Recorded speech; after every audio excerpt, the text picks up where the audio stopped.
Adventure 5 of The Adventures of Sherlock Holmes. The Adventures of Sherlock Holmes, by Sir Arthur Conan Doyle. Adventure 5, The Five Orange Pips. When I glance over my notes and records of the Sherlock Holmes cases between the years '82 and '90, I am faced by so many which present strange and interesting features that it is no easy matter to know which to choose and which to leave. Some, however, have already gained publicity through the papers, and others have not offered a field for those peculiar qualities which my friend possessed in so high a degree, and which it is the object of these papers to illustrate. Some, too, have baffled his analytical skill, and would be, as narratives, beginnings without an ending, while others have been but partially cleared up, and have their explanations founded rather upon conjecture and surmise than on the absolute logical proof which was so dear to him. There is, however, one of these last which was so remarkable in its details, and so startling in its results, that I am tempted to give some account of it, in spite of the fact that there are points in connection with it which never have been, and probably never will be, entirely cleared up. The year '87 furnished us with a long series of cases of greater or less interest, of which I retain the records. Among my headings under this one 12 months, I find an account of the adventure of the Paradol Chamber, of the Amateur Mendicant Society, who held a luxurious club in the lower vault of a furniture warehouse, of the facts connected with the loss of the British bark Sophie Anderson, of the singular adventures of the Grice Pattersons in the island of Uffa, and finally of the Camberwell poisoning case. In the latter, as may be remembered, Sherlock Holmes was able, by winding up the dead man's watch, to prove that it had been wound up 2 hours before, and that therefore the deceased had gone to bed within that time, a deduction which was of the greatest importance in clearing up the case. All these I may sketch out at some future date, but none of them present such singular features as the strange train of circumstances which I have now taken up my pen to describe. It was in the latter days of September, and the equinoctial gales had set in with exceptional violence. All day the wind had screamed and the rain had beaten against the windows, so that even here, in the heart of great, hand-made London, we were forced to raise our minds for the instant from the routine of life and to recognize the presence of those great elemental forces which shriek at mankind through the bars of his civilization, like untamed beasts in a cage. As evening drew in, the storm grew higher and louder, and the wind cried and sobbed like a child in the chimney. Sherlock Holmes sat moodily at one side of the fireplace, cross-indexing his records of crime, while I at the other was deep in one of Clark Russell's fine sea stories, until the howl of the gale from without seemed to blend with the text, and the splash of the rain to lengthen out into the long swash of the sea waves. My wife was on a visit to her mother's, and for a few days I was a dweller once more in my old quarters at Baker Street. "Why," said I, glancing up at my companion, "that was surely the bell. Who could come tonight? Some friend of yours, perhaps?" "Except yourself, I have none," he answered. "I do not encourage visitors."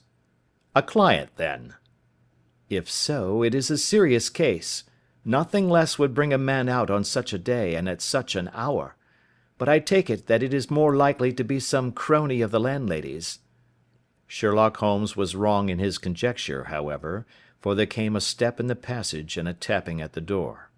He stretched out his long arm to turn the lamp away from himself and towards the vacant chair upon which a newcomer must sit. "Come in," said he. The man who entered was young, some 22 at the outside, well groomed and trimly clad, with something of refinement and delicacy in his bearing. The streaming umbrella which he held in his hand, and his long shining waterproof told of the fierce weather through which he had come. He looked about him anxiously in the glare of the lamp, and I could see that his face was pale and his eyes heavy, like those of a man who is weighed down with some great anxiety. "I owe you an apology," he said, raising his golden pince-nez to his eyes. "I trust that I am not intruding. I fear that I have brought some traces of the storm and rain into your snug chamber." "Give me your coat and umbrella," said Holmes. "They may rest here on the hook, and will be dry presently. You have come up from the southwest, I see." "Yes, from Horsham." "That clay and chalk mixture which I see upon your toe-caps is quite distinctive." "I have come for advice." "That is easily got." "And help." "That is not always so easy." "I have heard of you, Mr. Holmes. I heard from Major Prendergast how you saved him in the Tankerville Club scandal." "Ah, of course. He was wrongfully accused of cheating at cards." "He said that you could solve anything." "He said too much." "That you are never beaten." "I have been beaten 4 times, 3 times by men and once by a woman." "But what is that compared with the number of your successes?" "It is true that I have been generally successful." "Then you may be so with me." "I beg that you will draw your chair up to the fire and favour me with some details as to your case." "It is no ordinary one." "None of those which come to me are. I am the last court of appeal." "And yet I question, sir, whether, in all your experience, you have ever listened to a more mysterious and inexplicable chain of events than those which have happened to my own family." "You fill me with interest," said Holmes. "Pray give us the essential facts from the commencement, and I can afterwards question you as to those details which seem to me to be most important." The young man pulled his chair up and pushed his wet feet out towards the blaze. "My name," said he, "is John Openshaw, but my own affairs have, as far as I can understand, little to do with this awful business. It is a hereditary matter, so in order to give you an idea of the facts, I must go back to the commencement of the affair. You must know that my grandfather had 2 sons, my uncle Elias and my father Joseph. My father had a small factory at Coventry, which he enlarged at the time of the invention of bicycling. He was a patentee of the Openshaw unbreakable tire, and his business met with such success that he was able to sell it and to retire upon a handsome competence. My uncle Elias emigrated to America when he was a young man, and became a planter in Florida, where he was reported to have done very well. At the time of the war he fought in Jackson's army, and afterwards under Hood, where he rose to be a colonel. When Lee laid down his arms, my uncle returned to his plantation, where he remained for 3 or 4 years. About 1869 or 1870, he came back to Europe and took a small estate in Sussex, near Horsham. He had made a very considerable fortune in the States, and his reason for leaving them was his aversion to the negroes, and his dislike of the Republican policy in extending the franchise to them. He was a singular man, fierce and quick-tempered, very foul-mouthed when he was angry, and of a most retiring disposition. During all the years that he lived at Horsham, I doubt if ever he set foot in the town. He had a garden and 2 or 3 fields round his house, and there he would take his exercise, though very often for weeks on end he would never leave his room. He drank a great deal of brandy and smoked very heavily, but he would see no society and did not want any friends, not even his own brother. He didn't mind me. In fact, he took a fancy to me, for at the time when he saw me first I was a youngster of 12 or so. This would be in the year 1878, after he had been 8 or 9 years in England. He begged my father to let me live with him, and he was very kind to me in his way. When he was sober he used to be fond of playing backgammon and draughts with me, and he would make me his representative both with the servants and with the tradespeople, so that by the time that I was 16 I was quite master of the house. I kept all the keys and could go where I liked and do what I liked, so long that I did not disturb him in his privacy. There was one singular exception, however, for he had a single room, a lumber room up among the attics, which was invariably locked, and which he would never permit either me or anyone else to enter. With a boy's curiosity, I have peeped through the keyhole, but I was never able to see more than such a collection of old trunks and bundles as would be expected in such a room. One day, it was in March, 1883, a letter with a foreign stamp lay upon the table in front of the Colonel's plate. It was not a common thing for him to receive letters, for his bills were all paid in ready money, and he had no friends of any sort. "From India," said he, as he took it up. "Pondicherry postmark. What can this be?" Opening it hurriedly, out there jumped 5 little dried orange pips, which pattered down upon his plate. I began to laugh at this, but the laugh was struck from my lips at the sight of his face. His lip had fallen, his eyes were protruding, his skin the colour of putty, and he glared at the envelope which he still held in his trembling hand. "K, he shrieked, and then, my God, my sins have overtaken me." "What is it, uncle?" I cried. "Death," said he, and rising from the table he retired to his room, leaving me palpitating with horror. I took up the envelope and saw scrawled in red ink upon the inner flap, just above the gum, the letter K 3 times repeated. There was nothing else save the 5 dried pips. What could be the reason of his overpowering terror? I left the breakfast table, and as I ascended the stair I met him coming down with an old rusty key, which must have belonged to the attic, in one hand, and a small brass box, like a cash box, in the other. "They may do what they like, but I'll checkmate them still," said he with an oath. "Tell Mary that I shall want a fire in my room today, and send down to Fordham the Horsham lawyer."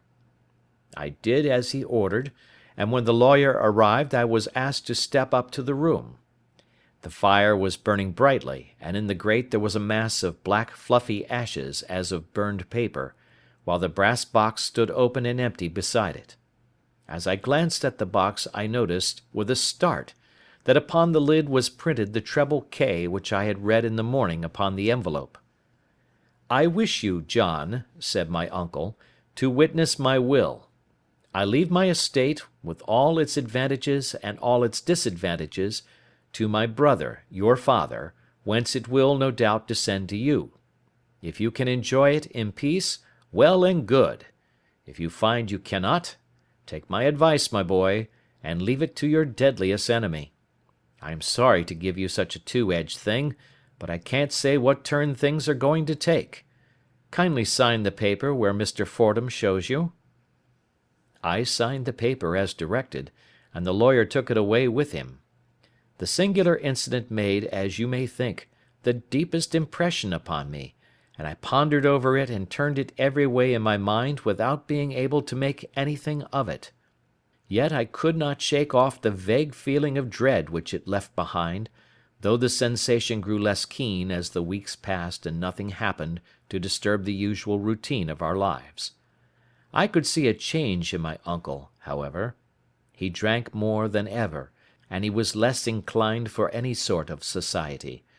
Most of his time he would spend in his room, with the door locked upon the inside, but sometimes he would emerge in a sort of drunken frenzy, and would burst out of the house, and tear about the garden with a revolver in his hand, screaming out that he was afraid of no man, and that he was not to be cooped up, like a sheep in a pen, by man or devil.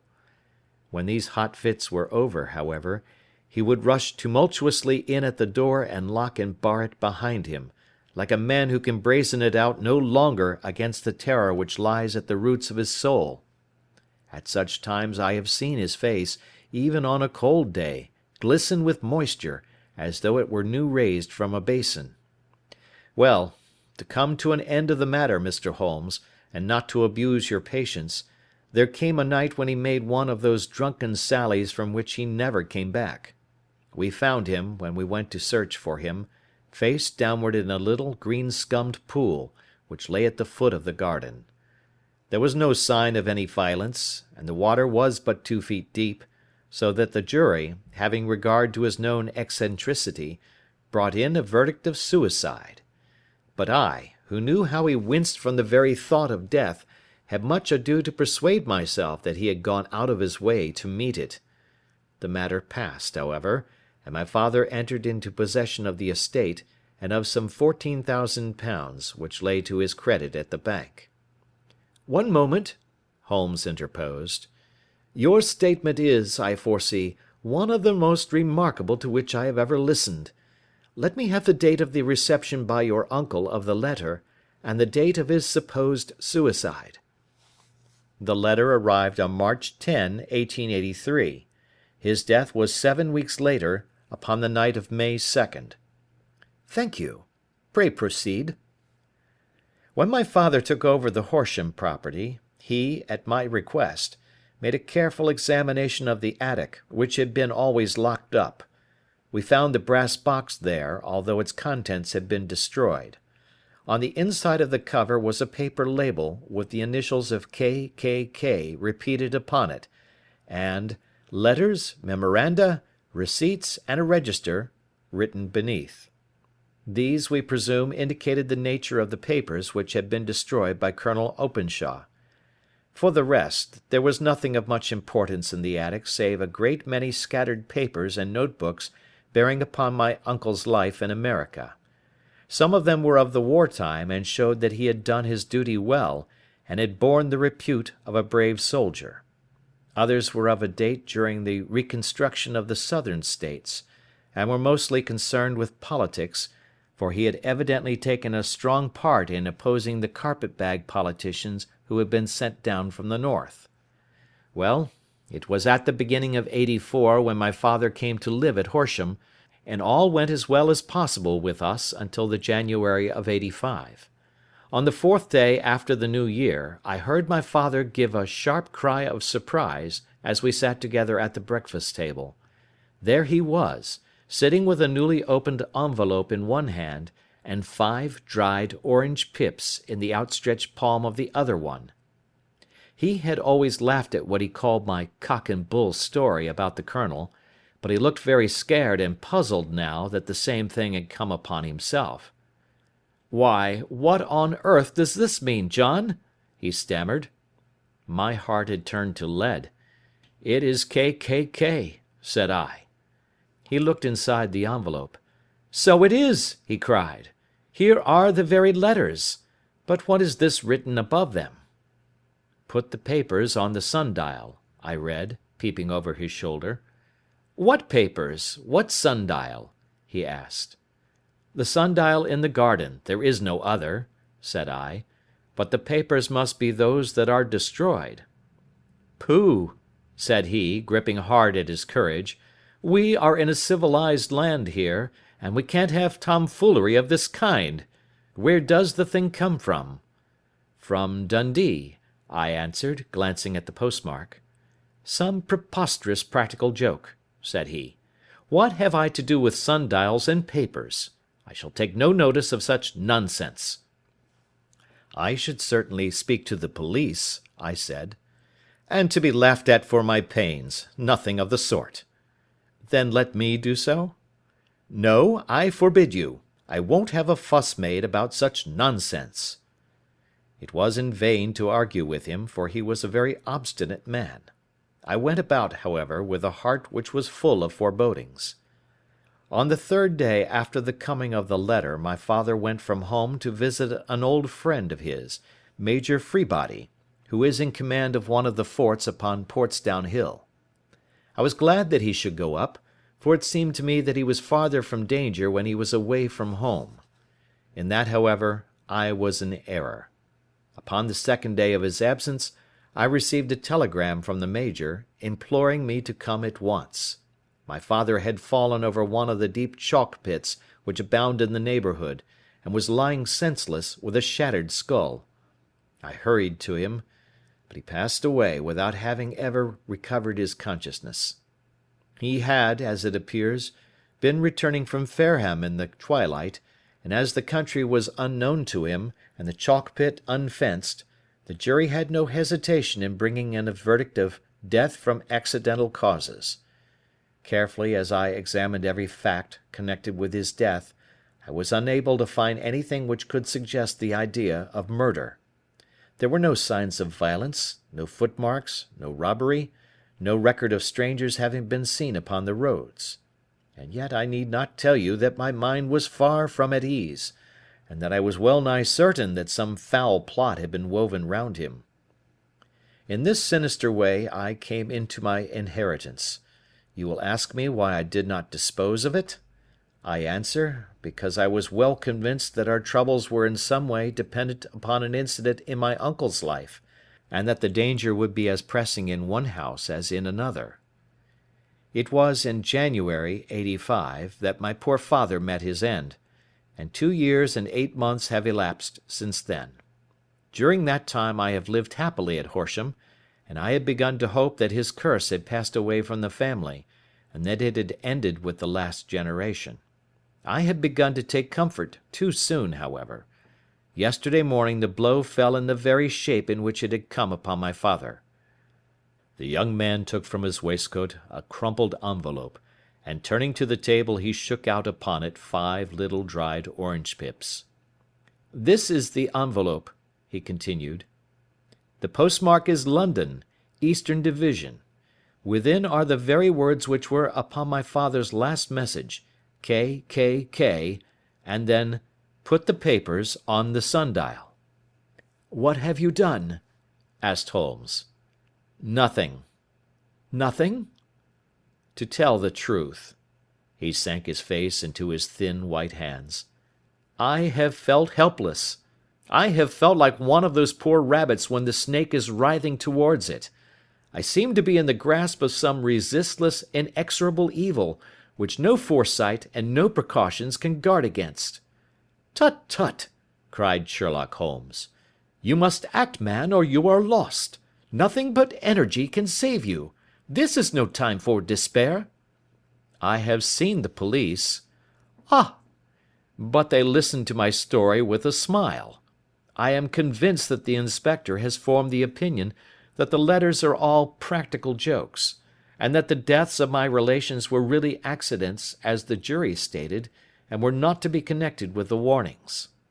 Holmes shook his clenched hands in the air. "Incredible imbecility!" he cried. "They have, however, allowed me a policeman, who may remain in the house with me." "Has he come with you to-night?" "No, his orders were to stay in the house." Again Holmes raved in the air. "Why did you come to me?" he cried. "And, above all, why did you not come at once?" "I did not know. It was only today that I spoke to Major Prendergast about my troubles, and was advised by him to come to you." "It is really 2 days since you had the letter. We should have acted before this. You have no further evidence, I suppose, than that which you have placed before us? No suggestive detail which might help us?" "There is one thing," said John Openshaw. He rummaged in his coat pocket, and drawing out a piece of discoloured blue-tinted paper, he laid it out upon the table. "I have some remembrance," said he, "that on the day when my uncle burned the papers I observed that the small unburned margins which lay amid the ashes were of this particular colour. I found this single sheet upon the floor of his room, and I am inclined to think that it may be one of the papers which has, perhaps, fluttered out from among the others, and in that way has escaped destruction. Beyond the mention of pips, I do not see that it helps us much. I think myself that it is a page from some private diary. The writing is undoubtedly my uncle's." Holmes moved the lamp, and we both bent over the sheet of paper, which showed by its ragged edge that it had indeed been torn from a book. It was headed March, 1869, and beneath were the following enigmatical notices: 4th. Hudson came. Same old platform. 7th. Set the pips on Macaulay, Paramore, and John Swain of St. Augustine. 9th. Macaulay cleared. 10th. John Swain cleared. 12th. Visited Paramore. All well. "Thank you," said Holmes, folding up the paper, and returning it to our visitor. And now you must on no account lose another instant. We cannot spare time even to discuss what you have told me. You must get home instantly and act. What shall I do? There is but one thing to do. It must be done at once. You must put this piece of paper which you have shown us into the brass box which you have described. You must also put in a note to say that all the other papers were burned by your uncle, and that this is the only one which remains. You must assert that in such words as will carry conviction with them. Having done this, you must at once put the box out upon the sundial as directed. Do you understand? Entirely. Do not think of revenge or anything of the sort at present. I think that we may gain that by means of the law, but we have our web to weave, while theirs is already woven. The first consideration is to remove the pressing danger which threatens you. The second is to clear up the mystery and to punish the guilty parties. I thank you, said the young man, rising and pulling on his overcoat. You have given me fresh life and hope. I shall certainly do as you advise. Do not lose an instant, and, above all, take care of yourself in the meanwhile, for I do not think that there can be a doubt that you are threatened by a very real and imminent danger. How do you go back? By train from Waterloo. It is not yet 9. The streets will be crowded, so I trust that you may be in safety, and yet you cannot guard yourself too closely. I am armed. That is well. Tomorrow I shall set to work upon your case. I shall see you at Horsham, then? No, your secret lies in London. It is there that I shall seek it. Then I shall call upon you in a day, or in 2 days, with news as to the box and the papers. I shall take your advice in every particular. He shook hands with us and took his leave. Outside the wind still screamed and the rain splashed and pattered against the windows. This strange, wild story seemed to have come to us from amid the mad elements, blown in upon us like a sheet of seaweed in a gale, and now to have been reabsorbed by them once more. Sherlock Holmes sat for some time in silence, with his head sunk forward and his eyes bent upon the red glow of the fire.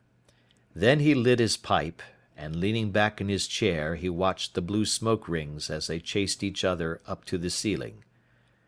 "I think, Watson," he remarked at last, "that of all our cases we have had none more fantastic than this."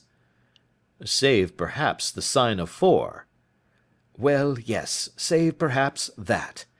And yet this John Openshaw seems to me to be walking amid even greater perils than did the Sholtos." "But have you," I asked, "formed any definite conception as to what these perils are?" "There can be no question as to their nature," he answered. "Then what are they? Who is this K., and why does he pursue this unhappy family?"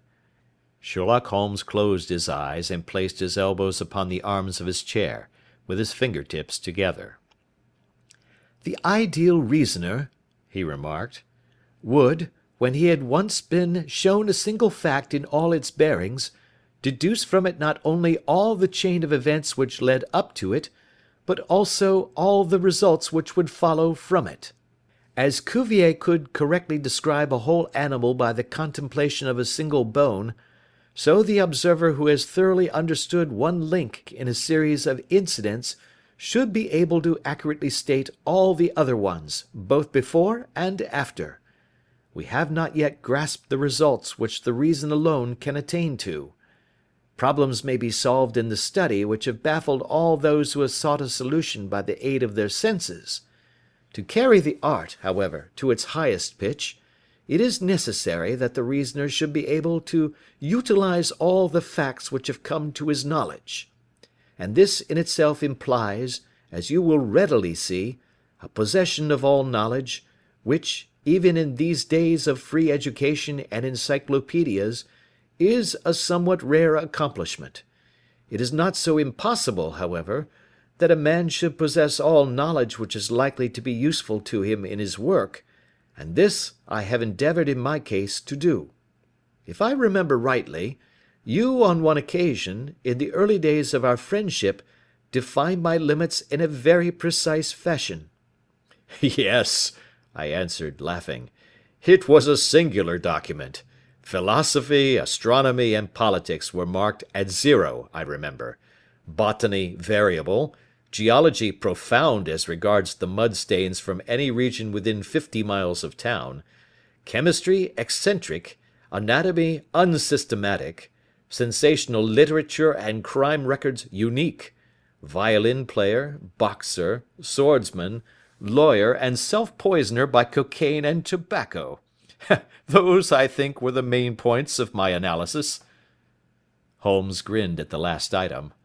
Well, he said, I say now, as I said then, that a man should keep his little brain attic stocked with all the furniture that he is likely to use, and the rest he can put away in the lumber room of his library, where he can get it if he wants it.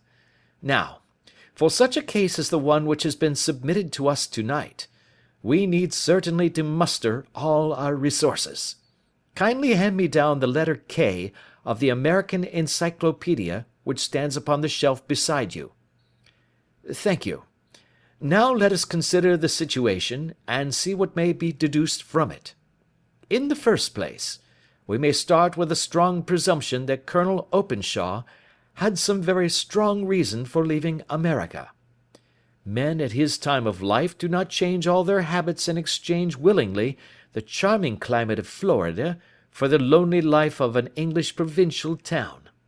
His extreme love of solitude in England suggests the idea that he was in fear of someone or something, so we may assume as a working hypothesis that it was fear of someone or something which drove him from America.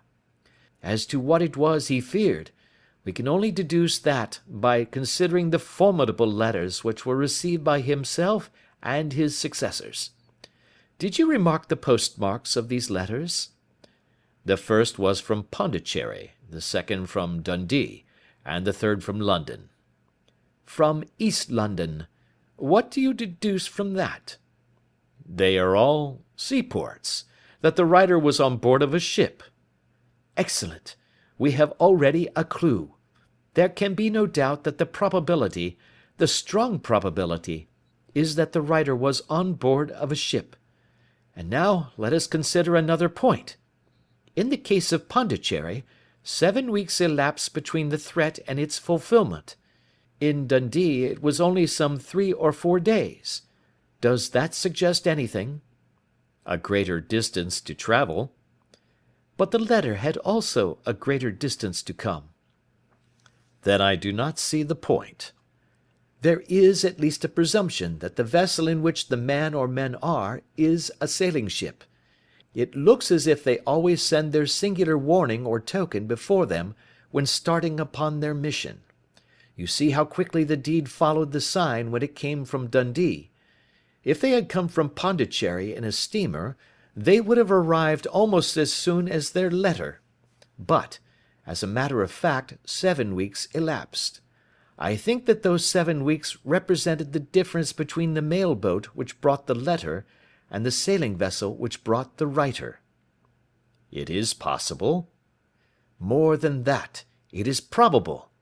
And now you see the deadly urgency of this new case, and why I urged young Openshaw to caution. The blow has always fallen at the end of the time which it would take the senders to travel the distance. But this one comes from London, and therefore we cannot count upon delay. Good God! I cried. What can it mean, this relentless persecution? The papers which Openshaw carried are obviously of vital importance to the person or persons in the sailing ship. I think that it is quite clear that there must be more than one of them. A single man could not have carried out 2 deaths in such a way as to deceive a coroner's jury. There must have been several in it, and they must have been men of resource and determination. Their papers they mean to have, be the holder of them who it may. In this way you see KKK ceases to be the initials of an individual and becomes the badge of a society. But of what society? Have you never, said Sherlock Holmes, bending forward and sinking his voice, "Have you never heard of the Ku Klux Klan?" "I never have." Holmes turned over the leaves of the book upon his knee. "Here it is," said he presently. "Ku Klux Klan, a name derived from the fanciful resemblance to the sound produced by cocking a rifle. This terrible secret society was formed by some ex-Confederate soldiers in the Southern States after the Civil War, and it rapidly formed local branches in different parts of the country, notably in Tennessee, Louisiana, the Carolinas, Georgia, and Florida. Its power was used for political purposes, principally for the terrorizing of the Negro voters and the murdering and driving from the country of those who were opposed to its views. Its outrages were usually preceded by a warning sent to the marked man in some fantastic but generally recognized shape, a sprig of oak leaves in some parts, melon seeds or orange pips in others. On receiving this, the victim might either openly abjure his former ways, or might fly from the country. If he braved the matter out, death would unfailingly come upon him, and usually in some strange and unforeseen manner. So perfect was the organization of the society, and so systematic its methods, that there is hardly a case upon record where any man succeeded in braving it with impunity, or in which any of its outrages were traced home to the perpetrators. For some years the organization flourished in spite of the efforts of the United States government and of the better classes of the community in the South. Eventually, in the year 1869, the movement rather suddenly collapsed, although there have been sporadic outbreaks of the same sort since that date. "You will observe," said Holmes, laying down the volume, "that the sudden breaking up of the society was coincident with the disappearance of Openshaw from America with their papers. It may well have been cause and effect. It is no wonder that he and his family have some of the more implacable spirits upon their track. You can understand that this register and diary may implicate some of the first men in the South, and that there may be many who will not sleep easy at night until it is recovered. Then the page we have seen is such as we might expect. It ran, if I remember right, sent the pips to A, B, and C. That is, sent the society's warning to them.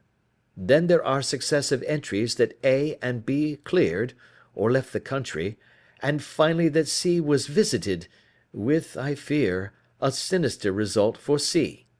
Well, I think, Doctor, that we may let some light into this dark place, and I believe that the only chance young Openshaw has in the meantime is to do what I have told him. There is nothing more to be said or to be done tonight, so hand me over my violin, and let us try to forget for half an hour the miserable weather and the still more miserable ways of our fellow men." It had cleared in the morning, and the sun was shining with a subdued brightness through the dim veil which hangs over the great city. Sherlock Holmes was already at breakfast when I came down. "You will excuse me for not waiting for you," said he. "I have, I foresee, a very busy day before me in looking into this case of young Openshaw's." "What steps will you take?" I asked. "It will very much depend upon the results of my first inquiries. I may have to go down to Horsham after all." "You will not go there first?" "No, I shall commence with the city. Just ring the bell and the maid will bring up your coffee." As I waited, I lifted the unopened newspaper from the table and glanced my eye over it. It rested upon a heading which sent a chill to my heart. "Holmes!" I cried. "You are too late." "Ah," said he, laying down his cup. "I feared as much. How was it done?" He spoke calmly, but I could see that he was deeply moved. My eye caught the name of Openshaw, and the heading "Tragedy near Waterloo Bridge." Here is the account. Between 9 and 10 last night, Police Constable Cook, of the H Division, on duty near Waterloo Bridge, heard a cry for help and a splash in the water. The night, however, was extremely dark and stormy, so that, in spite of the help of several passers-by, it was quite impossible to effect a rescue. The alarm, however, was given, and by the aid of the water police the body was eventually recovered. It proved to be that of a young gentleman whose name, as it appears from an envelope which was found in his pocket, was John Openshaw, and whose residence is near Horsham. It is conjectured that he may have been hurrying down to catch the last train from Waterloo Station, and that in his haste and the extreme darkness he missed his path and walked over the edge of one of the small landing places for river steamboats.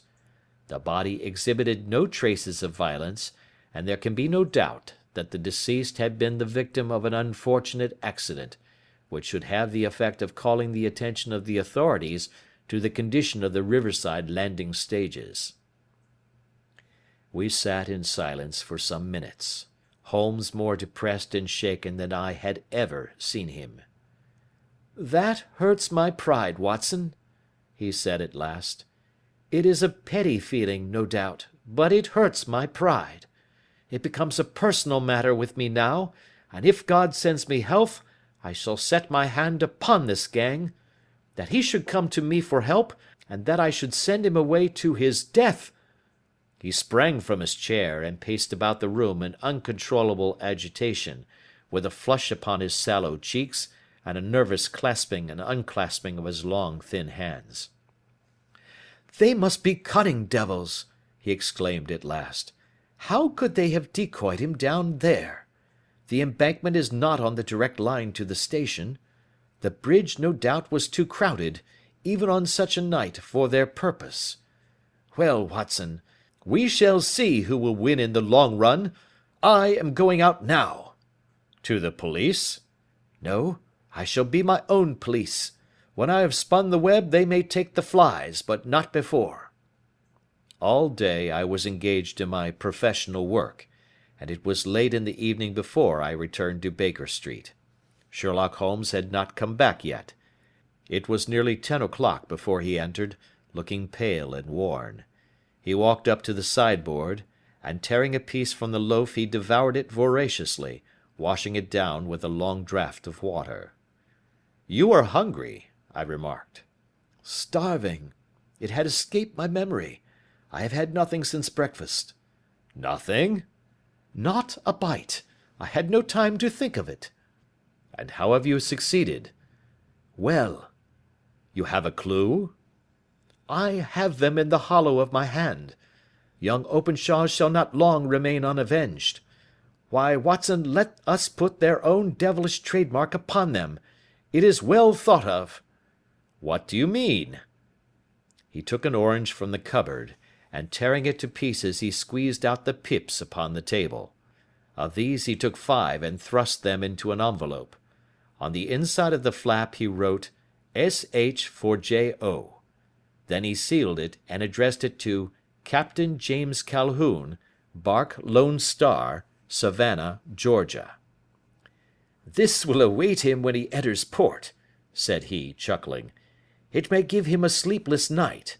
He will find it as sure a precursor of his fate as Openshaw did before him." "And who is this Captain Calhoun?" "The leader of the gang. I shall have the others, but he first." "How did you trace it, then?" He took a large sheet of paper from his pocket, all covered with dates and names. "I have spent the whole day," said he, "over Lloyd's registers and files of the old papers, following the future career of every vessel which touched at Pondicherry in January and February in '83. There were 36 ships of fair tonnage which were reported there during those months. Of these, one, the Lone Star, instantly attracted my attention, since, although it was reported as having cleared from London, the name is that which is given to one of the states of the Union." "Texas, I think." "I was not and am not sure which, but I knew that the ship must have an American origin." "What then?" "I searched the Dundee records, and when I found that the bark Lone Star was there in January '85, my suspicion became a certainty. I then inquired as to the vessels which lay at present in the port of London." "Yes?" "The Lone Star had arrived here last week. I went down to the Albert Dock, and found that she had been taken down the river by the early tide this morning, homeward bound to Savannah. I wired to Gravesend, and learned that she had passed some time ago, and as the wind is easterly, I have no doubt that she is now past the Goodwins and not very far from the Isle of Wight." "What will you do, then?" "Oh, I have my hand upon him. He and the two mates are, as I learn, the only native-born Americans in the ship. The others are Finns and Germans. I know also that they were all three away from the ship last night. I had it from the stevedore who has been loading their cargo. By the time that their sailing ship reaches Savannah, the mail boat will have carried this letter, and the cable will have informed the police of Savannah that these three gentlemen are badly wanted here upon a charge of murder." There is ever a flaw, however, in the best laid of human plans, and the murderers of John Openshaw were never to receive the orange pips which would show them that another, as cunning and as resolute as themselves, was upon their track. Very long and very severe were the equinoctial gales that year. We waited long for news of the Lone Star of Savannah, but none ever reached us. We did at last hear that somewhere, far out in the Atlantic, a shattered sternpost of a boat was seen swinging in the trough of a wave, with the letters L.S. carved upon it, and that is all which we shall ever know of the fate of the Lone Star. End of Adventure 5.